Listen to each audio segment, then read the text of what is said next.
tous, j'espère que vous allez bien. On se retrouve aujourd'hui pour une nouvelle vidéo comparative puisque je voulais vous parler aujourd'hui de la différence entre d'une part le lissage brésilien et le lissage au tanin, tout en vous donnant évidemment les avantages et les inconvénients de chacune des deux méthodes. À savoir que ces deux lissages, contrairement au lissage brésilien et au défrisage, d'ailleurs si tu n'as pas vu ma vidéo comparative sur le sujet, n'hésite pas à cliquer sur le petit i qui s'affichera au-dessus de cet écran. Donc comme je le disais, ces méthodes là, contrairement au lissage brésilien et le défrisage, sont très similaires. Mais il y a quand même quelques différences à souligner. Donc sans plus tarder, passons à la vidéo. Le lissage au tanin. Tout d'abord, de quoi s'agit-il véritablement? Je trouve qu'on entend beaucoup parler, surtout depuis 1 ou 2 ans, du lissage brésilien. Et pour beaucoup, on sait ce que c'est un lissage brésilien. Mais le lissage au tanin, je pense que c'est un peu flou. J'ai l'impression que c'est encore un peu moins tendance que le lissage brésilien. Et que seule l'élite de l'élite c'est ce qu'est un lissage au tanin. Moi-même, pour vous dire, je ne connaissais pas cette méthode avant quelques mois et surtout je ne savais pas ce que c'était avant de faire cette vidéo. Mais après quelques recherches et discussions, c'est beaucoup plus clair maintenant la différence entre les deux. Donc le lissage au tanin, c'est simplement une technique de lissage qui découle de la tanninoplastie. Vous allez me dire, mais c'est quoi la tanninoplastie? Est-ce que c'est une opération chirurgicale ou je ne sais quoi? Mais non, la tanninoplastie, c'est simplement ce qu'est la kératine au lissage brésilien. Donc, comme la kératine, le tanin est en fait une substance, une molécule 100% naturelle qui découle, il me semble, de la peau de raisin, de châtaignier et de chêne que l'on fait macérer pour du coup faire le produit pour le lissage au tanin. Donc ici on est vraiment sur un procédé absolument pas chimique et vraiment 100% naturel. Le procédé est ensuite le même que le lissage brésilien, c'est-à-dire qu'on va appliquer le produit, rincer, sécher et venir sceller le produit dans les cheveux en passant du coup les plaques. Là, je suis pas très sûre de combien de passages de plaques il faut pour cheveux crépus, mais j'imagine qu'il faut entre 5 à 8 passages, comme le lissage brésilien. L'avantage du tanin, c'est qu'ici, on est vraiment sur une méthode qui est complètement naturelle. Il n'y a pas ou il n'y est pas censé comprendre d'autres types d'ingrédients dans cette méthode et encore moins du formol. C'est donc une méthode plus ou moins naturelle qui ne va pas déstructurer vos cheveux. Donc ici, comme pour le lissage brésilien, on n'est vraiment pas sur un lissage japonais ou un défrisage. On prend quand même un peu plus soin de ses cheveux en faisant un lissage au tanin. C'est aussi une méthode que l'on considère comme un soin pour les cheveux, puisqu'on retrouve du coup tous les bienfaits du lissage brésilien, que ce soit en termes de souplesse, brillance, hydratation, etc.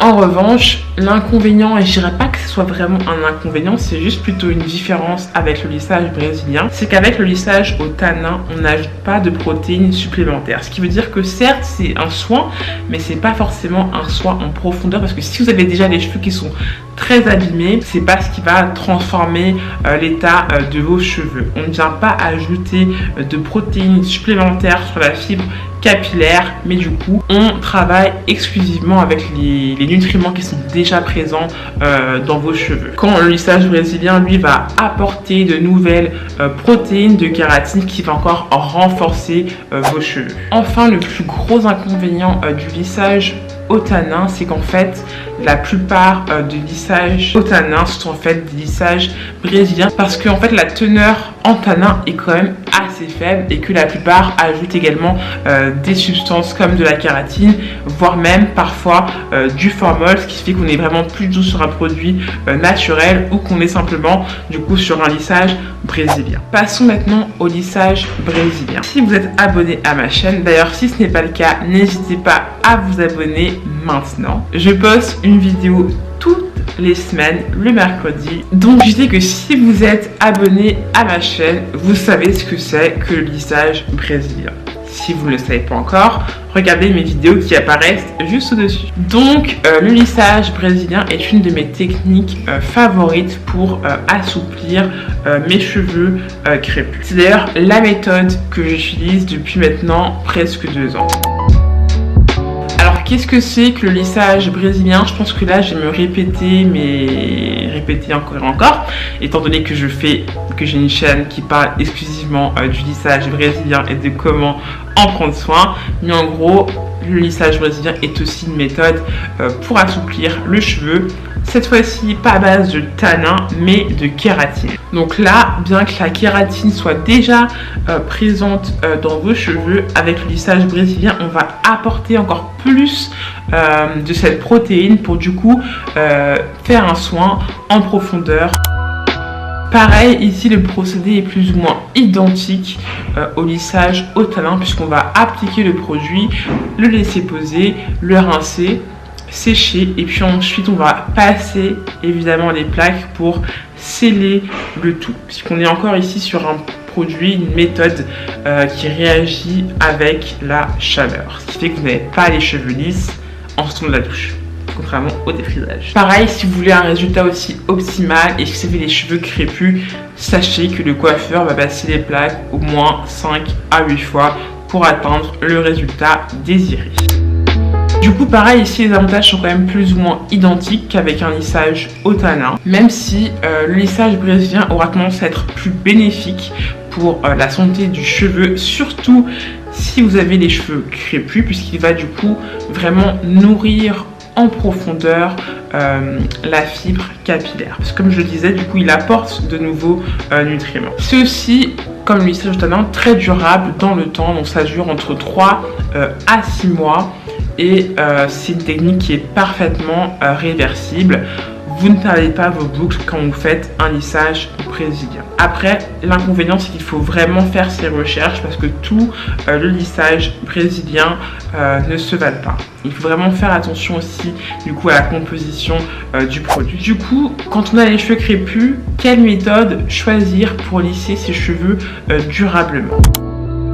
Pour en avoir discuté avec mon coiffeur, le mieux c'est vraiment de se tourner vers le lissage brésilien. Parce que quand on a les cheveux crépus, on a déjà des cheveux qui sont quand même assez cassants et secs.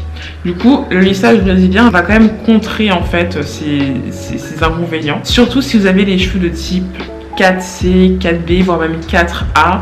Le lissage brésilien aura beaucoup plus d'avantages pour vos cheveux et sera même beaucoup plus efficace parce qu'il va mieux pénétrer vos cheveux et il aura aussi une action qui sera bien plus fortifiante qu'un lissage au tanin, puisque comme je le disais, il apporte des protéines supplémentaires. Donc si vous avez les cheveux crépus, ce sera beaucoup plus avantageux pour vous de vous tourner vers un lissage brésilien. En revanche, si vous avez des cheveux ondulés, bouclés, dans ces cas-là, tournez-vous vers un lissage au tanin. Néanmoins, si vos cheveux sont aussi fortement abîmés, dans ces cas-là, tournez-vous vers un lissage brésilien. Voilà tout pour cette deuxième vidéo comparative. J'espère qu'elle vous aura été utile et qu'elle vous aura permis de faire un choix entre le lissage brésilien et le lissage au tanin, ou du moins qu'elle vous aura donné un peu plus de clés d'informations informatives pour faire votre choix. Évidemment, si par hasard tu as décidé de faire un lissage brésilien suite à cette vidéo, n'hésite pas à t'abonner à ma chaîne et à regarder mes autres vidéos sur le sujet. Évidemment, si tu as aimé cette vidéo, n'hésite pas à liker. On peut également se retrouver sur Instagram tout de suite après ou alors mercredi prochain pour une nouvelle vidéo. Bye!